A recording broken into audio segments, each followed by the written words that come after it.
the greatest book ever written for remarketing and retention marketing is this. And people are like getting ready to write it down, and I'm like, it's Green Eggs and Ham by Dr. Seuss, right? And it's just a joke, but it's actually kind of real, right? So if you look at Sam I Am, he's saying, hey, would you try it with a fox?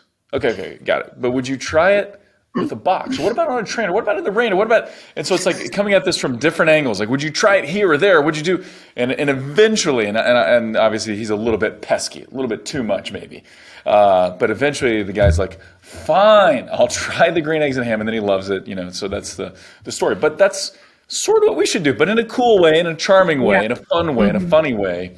How do we just approach it from all different angles and remind until someone is like, yeah, the timing is right. I want that and I want it now. And so I know. I think we overestimate a lot of times how much our potential customers are thinking about us. Truthfully, they're not thinking about us that much. We are not on their mind that much. You've got to you have to remind them that you're there. And often, because life's busy for everybody, your customers, they have a family, most likely. They've got a job. They've got hobbies.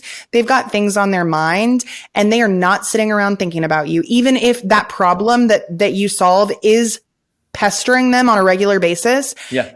People get just comfortable with their problems sometimes, and they're not in that solution seeking mode always until that moment that the pain, physical or emotional or whatever, is great enough to make them act. And that's when they search for you, or that's when they convert on that ad, when they're, they've got an earache and they're scrolling at 3:00 in the morning and you've got some sort of, solution for it or whatever. So you just have to stay present and stay consistent and truthfully believe that, your customer's worth waiting for.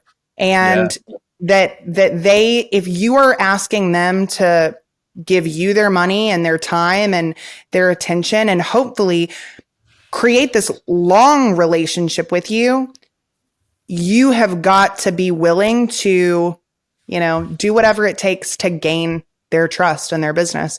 And luckily with ads and automation and all that jazz, it can be pretty easy once you get those things set up. You don't have to be spending your personal time doing it, but the tech will do the work for you if you do it the right way.